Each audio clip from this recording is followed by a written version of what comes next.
আজকে আমরা plastic international plastic fair IPF এর 18 চ্যাপ্টারে নিয়ে বসছি আলোচনা করতে। আমাদের সাথে আছেন আমাদের ফর্মার 4 জন প্রেসিডেন্ট, বর্তমান বোর্ডের সিনিয়র ভাইস প্রেসিডেন্ট, এবং আমি Shamim Ahmed, president plastic goods manufacturer and exporters association. আমরা সবাই জানি যে প্লাস্টিক সেক্টর একটা অন্যতম সেক্টর বাংলাদেশের, এবং বাংলাদেশের সব ইন্ডাস্ট্রিতে প্লাস্টিকের কোনো না কোনো পণ্য ব্যবহৃত হয়।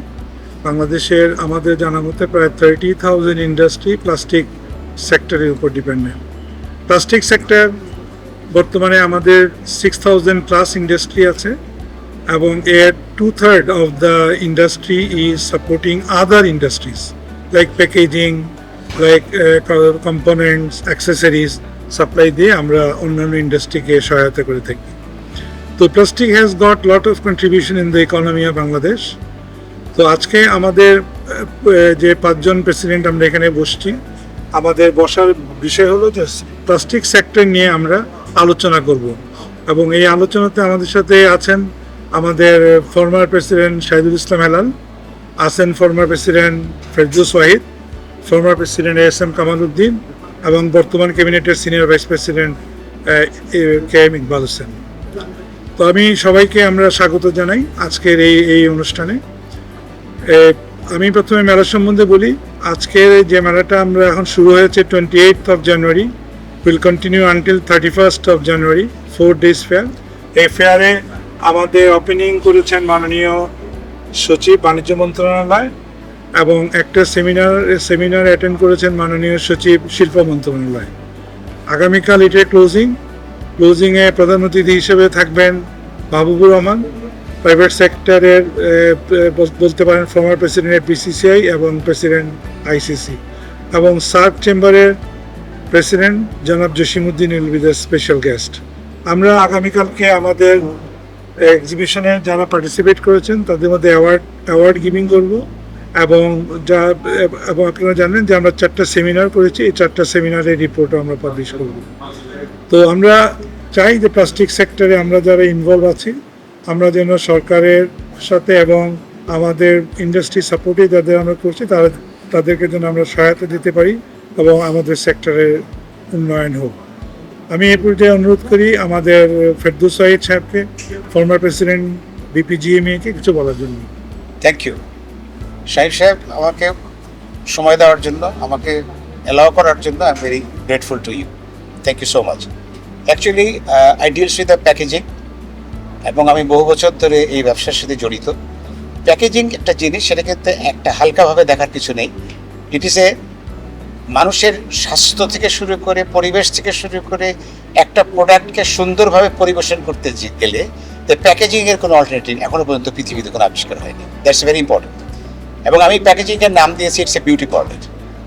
কোনো প্রোডাক্ট আছে দেখতে ভালো না, but if you put it in a good packets it looks very good. কারণ শেল্পে যখন যায় তখন মানুষ কিন্তু ওটাকে কিনতে চায়। That packaging can do this things, অন্য কোনো কিছুতে কিন্তু এটা করতে পারে না। আরেকটা কথা আমি বলবো যে বাংলাদেশের প্যাকেজিং এখন যেই পর্যায়ে আছে, with technology, with the machine all together, we are one of the number 1। এখানে কোনো ঘাটতি নেই। We can go for export any time, কিন্তু আমাদের কিছু জিনিস আমাদের সাহায্য করতে হবে। শুধু আমরা বক্তৃতা মারফত যদি বলি খালি এক্সপোর্ট করতে হবে, দ্যাটস নট দ্য কোয়েশ্চেন। আমরা কিন্তু ডাউন টু আর্থ যেতে হবে যে প্রবলেমটা কোথায়। প্রবলেম ইজ দ্যাট আমরা এখানে কিন্তু বেসিক মেটেরিয়ালটা এমন কোনো কিছু বানাই না, উই ইম্পোর্ট, এবং আমরা জোড়া লাগাই কিন্তু বানাই। So for that reason, for the export you need for আমাদের 15 to 20% ইনসেন্টিভ আমাদের দরকার। এটা যদি সরকার আমাদের দিত, I can assure you that যেটা একটা আলাদা জগৎ খুলে যেত, এবং আমরা অনেক কটা আইটেম উই ক্যান এক্সপোর্ট। এবং অলরেডি বাইরের থেকে আমাদের আসে, কিন্তু যখন আমরা কস্টিংয়ের ব্যাপার আসে তখন আমরা করতে পারি না, বিকজ অফ দ্য যে আমাদের যে র মেটেরিয়ালসটা ইম্পোর্ট করে আনতে আমরা কোনো ইনসেন্টিভ পাচ্ছি না। ইনসেন্টিভটা যদি সরকার যদি আমাদের দিতেন, তাহলে I can assure you that আমরা many items we can export all together. Thank you so much. আমি ফেরদৌস সাহেবের সাথে যুক্ত করি যে global market $1.8 trillion packaging market, এবং plastic is 70% of the packaging item. So plastic you rightly said যে প্যাকেজিংয়ে আমাদের বর্তমানে যে স্ট্যান্ডার্ড আছে ইট ইজ গ্লোবাল স্ট্যান্ডার্ড আমি মনে করি, বিকজ যত মাল্টিন্যাশনাল কোম্পানি আছে সবাই আমাদের এই প্যাকেজিংটা ইউজ করেন, and there is good opportunity for export also. আমি এখন অনুরোধ করি আমাদের সিনিয়র ভাইস প্রেসিডেন্ট জনাব কে এম ইকবাল হোসেনকে প্লাস্টিক সেক্টর সম্বন্ধে কিছু বলেন। ধন্যবাদ শামীম ভাই। আমি আসলে শামীম ভাই বলে ফেলছি যে আমরা যে শুরু করেছি, আমরা আমাদের সেমিনারগুলো বলেছেন, আমাদের আদার্স যে আমরা করেছি এগুলো উনি বলেছেন। আমি একটু কারিগরি সাইডটা, আমাদের টেকনিক্যাল সাইডটা আমি একটু বলবো। দেখুন, এক সময় আমাদের এই পুরো সেক্টরটা, এদের সবাই যে চায়না কিংবা উন্নত বিশ্বে কোনো একটা টেকনোলজি গেইন করা, ইট ওয়াজ ভেরি টাফ, বিকজ তার ল্যাঙ্গুয়েজের ব্যাপার আছে, যাওয়ার ব্যাপার আছে, জায়গা চিনার ব্যাপার আছে। তো আমরা এই মেলাটা করে আমরা একটা আমব্রেলার, একটা ছাতার নিচে আমরা সমস্ত টেকনোলজি নিয়ে আসছি। তো এই টেকনোলজিটা আনার ফলে আজকে 18তম ইয়েতে এসে আমরা যেটা পাচ্ছি, আমরা আল্লাহর রহমতে আমরা ওয়ার্ল্ড ক্লাসে চলে গেছি। আমার মনে হয় আমার বিজ্ঞ যে colleagues they will accept it. এবং শামীম ভাই বলছে, কামাল ভাই বলবে, উনি আরও অভিজ্ঞ, হালাল ভাই আছেন এখানে। তো আমরা যে এই যে টেকনোলজিটা আমরা গেইন করেছি, এটা কি জন্য? এটা টু ডেভেলপ আওয়ার ইকোনমি, আমাদের ন্যাশনাল ইকোনমি। তো আমি অনেক জায়গায় বলি যে ন্যাশনাল ইকোনমি যখন ডেভেলপ করবে, আমরা যখন এক্সপোর্ট করব, লোকাল প্রোডাকশন করব, তখন হবে কি আমাদের ইকোনমি ডেভেলপ করবে। তাহলে ইকোনমি ডেভেলপ করলে এটা আমাদের গভর্নমেন্ট এবং জনগণ সবাই এটার সাথে সম্পৃক্ত। তো সো দ্যাট এই সেক্টর এবং এই ফ্যাসিলিটিসগুলোকে যে ইনসেন্টিভ বলেন আর সাহায্য সহযোগিতা বলেন, আমি মনে করি এগুলা গভর্নমেন্টের নির্দ্বিধায় এবং উন্মুক্ত হস্তে এগুলা দেওয়া উচিত। এবং এটা ফর আওয়ার ফিউচার ইনভেস্টমেন্ট। এবং এতে করে কি হবে, আমাদের যে নেক্সট কামিং জেনারেশন আসতেছে, যে young generation, even women also are visiting the pavilion and the other stalls technology. ছোট ছোট বাচ্চারা তার বাবাকে জিজ্ঞেস করে, মাকে জিজ্ঞেস করে, what is this and that. তো সো দ্যাট এই যে এক্সচেঞ্জ হচ্ছে, বুঝতে পারতেছে তারা এখন থেকে, তাইলে ভবিষ্যতে তাদের জন্য অনেক হেল্পফুল হবে। সো আমি বলবো যে এটা আমরা ইনশাআল্লাহ এটাকে আমরা একটা খুব ভালো ইয়েতে শুরু করেছিলাম এবং এখন এসে আমরা এটা সুফল ভোগ করছি এবং ইন ফিউচার আমরা এটাকে আরো অনেক দূর নিয়ে যাব। এবং ওয়ার্ল্ড মার্কেট কি প্লাস্টিকের, সেটা আমার আরো বিজ্ঞ বলবে, আমি পুরোটা বলতে চাচ্ছি না। যে ওয়ার্ল্ড মার্কেট অনেক বড়, যদি 100 টাকার মার্কেট হয় তাহলে আমরা 1 টাকাও পুষতে পারি না এই এক্সপোর্টে। এগুলো আমার হেলাল ভাই বলবে, কামাল ভাই বলবে আরো। তো আমি ধন্যবাদ জানিয়ে আমি আমার বক্তব্য। ধন্যবাদ ইকবাল ভাই। ইকবাল ভাই রাইটলি সেড যে আমরা যে ফেয়ারটা করছি এটা হচ্ছে আসলে বেসিক্যালি টেকনোলজি ফেয়ার। আমরা দেখাতে যে আমাদের এখানে কোনো বাইং সেলিং নাই, মানে ডাইরেক্ট বাইং সেলিং নাই, অর্ডার নিচ্ছেন, মেশিন সাপ্লাই দিচ্ছেন। This is basically technology fair. এবং যে মার্কেটের কথা উনি বলছেন, global plastic market is next to textile. Global plastic market is $625 billion next to garments. তো যে আমরা বুঝতে পেরেছি যে প্লাস্টিকের গুরুত্বটা কতটুকু। আমি এবার হেলাল ভাইকে জানতে চাই, হেলাল ভাই কাছে যে পলিউশন, প্লাস্টিক এন্ড পলিউশন অঙ্গাঙ্গি জড়িত, এই সম্বন্ধে আপনার কি মতামত? আমাদের জীবনযাত্রার মান যত উন্নত হবে, প্লাস্টিকের ব্যবহার তত বাড়বে। এটা কিন্তু ওয়ার্ল্ড ওয়াইড স্বীকৃত। তো প্লাস্টিকের ব্যবহার যত বাড়বে, প্লাস্টিককে ম্যানেজ করতে আমাদের অত সুন্দরভাবে শিখতে হবে। আমাদের দেশে যে প্রবলেমটা হচ্ছে, যারা নীতি নির্ধারক ওনারা এনাফ স্টাডি না করে ওয়ার্ল্ড ওয়াইড ডেভেলপমেন্টের যেসব কাজ করছে, ওই ডাইরেকশনে না যে হঠাৎ করে বন্ধ করে ব্যাপারটাকে সলভ করতে চাচ্ছে। কিন্তু মূলত প্লাস্টিক ডু নট লিটার, এটা লিটার করে ময়লা করে কিন্তু লোকেরা। তো আমাদের জনগণের কাছে যেতে হবে, জনগণকে বোঝাতে হবে যে ব্যবহার করার পরে প্লাস্টিকটাকে যত্র না ফেলতে, কারণ প্লাস্টিকের প্রত্যেকটা আইটেমই কিন্তু রিসাইকেল হয়। Plastic waste is wealth.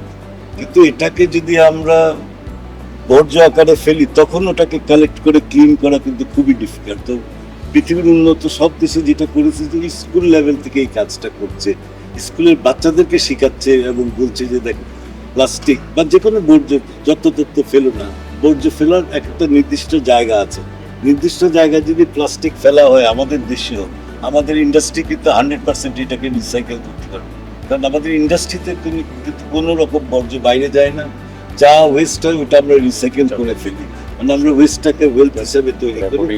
But municipality এবং এনজিও এবং সরকারের দায়িত্ব হলো ওয়েস্টটাকে কালেক্ট করা।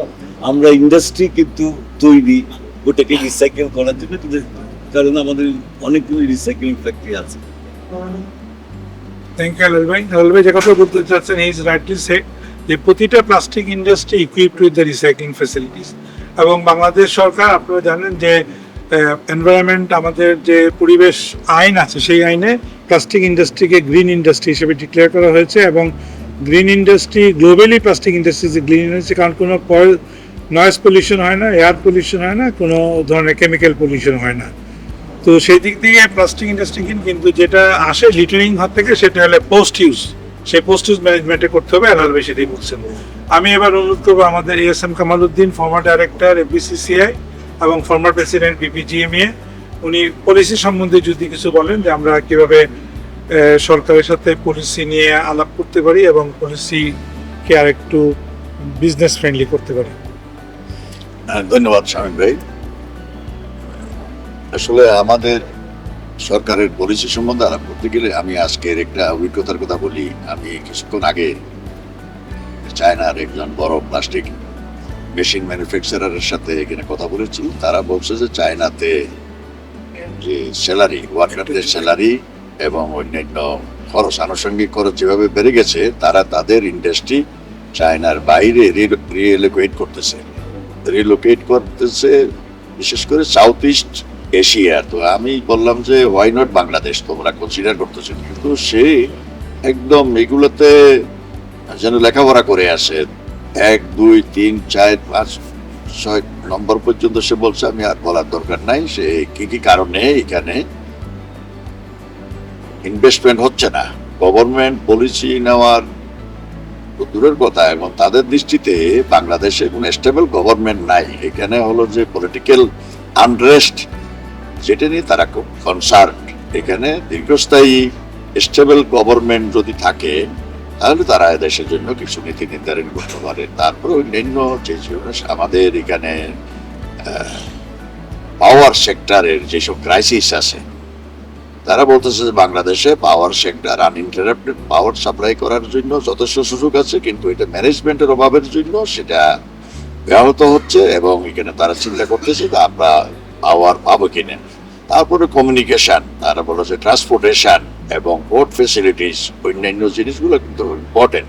আমাদের ইনফ্রাস্ট্রাকচার গড়ে না উঠতে এবং গভর্নমেন্ট ওইগুলোতে যদি মৌলিক তাদের দৃষ্টি নিবন্ধন না করে তাও, এবং এগুলো ডেভেলপ না করে, তাহলে কিন্তু এখানে দেশের ইন্ডাস্ট্রিয়ালাইজেশন হবে না। দেশের শিল্পায়ন হলো সমস্ত পৃথিবীতে এখন শিল্পই মূল শক্তি, এবং প্রত্যেকটা দেশের মেরুদণ্ড হলো তার শিল্প উৎপাদনের সক্ষমতা, এবং সেটা আন্তর্জাতিকভাবে তার শিল্পের মানটা কতটুকু উন্নত হতে পারে এবং বহির্বিশ্বে সে কতটুকু এক্সপোর্ট করতে পারে। সেগুলো যদি যথাযথভাবে করতে না পারে, তাহলে এই দেশ ইকোনমিক্যালি ভাইবেল হবে না। আমাদের দুর্বল অর্থনীতির দেশ হিসেবে যদি আমরা পড়ে থাকি, তাহলে ইন্টারন্যাশনালি বড় বড় অর্থনীতির দেশগুলো আমাদের গ্রাস করে খেয়ে ফেলবে। আমরা যেমন এক সময় 300 বছর আগে, 400 বছর আগে পৃথিবীর সবচেয়ে সমৃদ্ধ দেশের মধ্যে একটা ছিলাম। সেটা দীর্ঘ উপনিবেশিক কায়দায় এবং অন্যান্য আধিপত্যবাদীদের কায়দায় আমাদের দেশের অর্থনীতিকে পঙ্গু করে দেওয়া হয়েছে, আমাদেরকে ভিক্ষুকে পরিণত করা হয়েছে। সেখান থেকে যে আমরা উত্তরণ করতে চাই, তাহলে আমাদের সরকারের সহযোগিতা, পলিসি মেকার এবং আমরা যাদেরকে নিয়ে সরকার গঠন করবো, এই দেশের প্রেসিডেন্ট, তারা প্রপারলি দেশপ্রেমিক হইতে হবে এবং অভিজ্ঞত হতে হবে এবং নিঃস্বার্থ হইতে হবে। এগুলো না হলে এখানে পলিসি করা যাবে না। এবং পলিসিতে তো মৌলিক জিনিস হলো শিল্পের জন্য জায়গা বরাদ্দ সুলভে এবং অন্যান্য ফেসিলিটিস। আমরা দীর্ঘদিন থেকে বলতেছি ওয়ান স্টপ সার্ভিস। আমাদের একটা ইন্ডাস্ট্রি করতে গেলে 20-30 জায়গা থেকে পারমিশন নিতে হয়, অনুমোদন নিতে হয়, তারপরে 2-4-5 বছর 7 বছর চলে যায়। সেখানে অন্যান্য দেশে হলো যে তারা ফেসিলিটিস ডেভেলপ করে দেয় সবকিছু, যে ইনভেস্টার আছে সেই মেশিন পত্র কিনবে, সুইচ অন করবে, মেশিন প্রোডাকশনে চলে যাবে। এইগুলো হলো যে গভর্নমেন্ট এখানে ভর্তুকি দিতে হবে, জায়গার জন্য ভর্তুকি দিতে হবে, এবং মেশিনপত্র বসানোর জন্য, ইনভেস্টমেন্টের জন্য সস্তায় আমাদেরকে লোন ব্যবস্থা করতে হবে। বাংলাদেশের এখন ব্যাংক ইন্টারেস্ট পৃথিবীর মধ্যে ওয়ান অফ দ্য হাইয়েস্ট। তো এত ইন্টারেস্ট রেটে আমরা ইন্ডাস্ট্রি করে অন্যান্য দেশে যেখানে 4-5%, 3% ইন্টারেস্ট ইন্ডাস্ট্রি করতেছে, আর আমাদের এখানে 15-20% ইন্টারেস্টে যদি ইন্ডাস্ট্রি করি, আমরা কম্পিট করতে পারবো না। আমাদের প্রোডাক্ট আন্তর্জাতিক মার্কেটে সেখানে দাঁড়াতে পারবে না। এই সমস্ত জিনিস আমাদের খুব অ্যাড্রেস করা দরকার, না হলে আমরা কিন্তু সামনের দিকে অগ্রসর হতে পারবো না। আমরা যথেষ্ট অগ্রসর হয়েছি, আর সম্ভাবনা আছে, কিন্তু এখন সামনের দিনগুলা অতীতের থেকে কঠিন আমাদেরকে করতে হবে। আমি একটু আগে বলছিলাম, স্বামী ভাইকে বলছিলাম, আমি যখন 1920 সালে চায়নার ইন্টারন্যাশনাল প্লাস্টিক ফেয়ার যেটা হয়, এটা গুয়াংজুতে হয়েছিল, এবং আমরা বাংলাদেশে যখন 18তম আজকে প্লাস্টিক ফেয়ার করতেছি, যেটার যে পরিসর, চায়নার প্লাস্টিক ফেয়ারের পরিসর এর অর্ধেকেরও কম ছিল। সেখানে বিগত 25 বছরের ভিতরে চায়না কোথায় চলে গেছে, এবং চায়নার প্লাস্টিক ফেয়ার এখন 2-4-5 দিনও এখন ঘুরে দেখা সম্ভব হয় না। এত বড় তাদের পরিসর হয়ে গেছে, এত প্রোডাকশন, এত ইনোভেশন, এত ধরনের নতুন নতুন প্রোডাক্ট মার্কেটে তারা আনতেছে, মেশিন আনতেছে, টেকনোলজি আনতেছে। তো বাংলাদেশেরও এই সম্ভাবনা যেটা সৃষ্টি হয়েছে, সেটার দরকার আমাদের সরকার এবং আমাদের যারা পলিসি মেকার, আমাদের যে ব্যুরোক্রেসি, এই ব্যুরোক্রেসি যদি তাদের চিন্তাধারার পরিবর্তন না করে, তারা যদি বিজনেস ফ্রেন্ডলি না হয়, তাহলে কিন্তু আমরা অগ্রসর হতে পারবো না। থ্যাংক ইউ কামাল ভাই। আসলে কামাল ভাই যেটা জোর দিয়েছেন যে পলিসি সাপোর্ট, হ্যাঁ, এবং আমরা খুব শিগগিরই এলডিসি গ্রাজুয়েশন হতে যাচ্ছি। এলডিসি গ্রাজুয়েশন হওয়ার পরে আমাদের যে টেরিফ প্রোটেকশনটা এখন আছে, সেই প্রোটেকশনটাও থাকবে না, এবং we have to face more competition. আমাদের মার্কেটটা ওপেন হয়ে যাবে। আমাদের 462 বিলিয়ন ডলারের যে ইকোনমিটা আছে, সেটা will be open to the world, এবং বাইরের থেকে ইনভেস্টমেন্টগুলো আসবে, not to export, not to give us technology, but আমাদের দেশের যে মার্কেটটা আছে সেটাকে দখল করার জন্য। তো পলিসি মেকাররা যদি এখন থেকে সজাগ না হন, এখন থেকে যদি পলিসি মেকাররা ইন্ডাস্ট্রি ফ্রেন্ডলি না হন, তাহলে কামাল ভাইয়ের যে আশঙ্কাটা, সেটাই বাস্তবায়িত হবে, যে আমাদের পক্ষে টিকে থাকা সম্ভব হবে না। তো যাই হোক, আজকে আমরা এই আলোচনাটা করলাম প্লাস্টিক সেক্টর এবং অন্যান্য আনুষঙ্গিক বিষয় নিয়ে। আমি যারা আমাদের এই যেটা দেখবেন অথবা দেখছেন অথবা ভবিষ্যতে আমরা দেখাবো, তাদের সবাইকে আমাদের অ্যাসোসিয়েশনের পক্ষ থেকে ধন্যবাদ থাকলো। আমরা কৃতজ্ঞতা প্রকাশ করি এবং সবার সহযোগিতা কামনা করি। ধন্যবাদ সবাইকে। Thank you.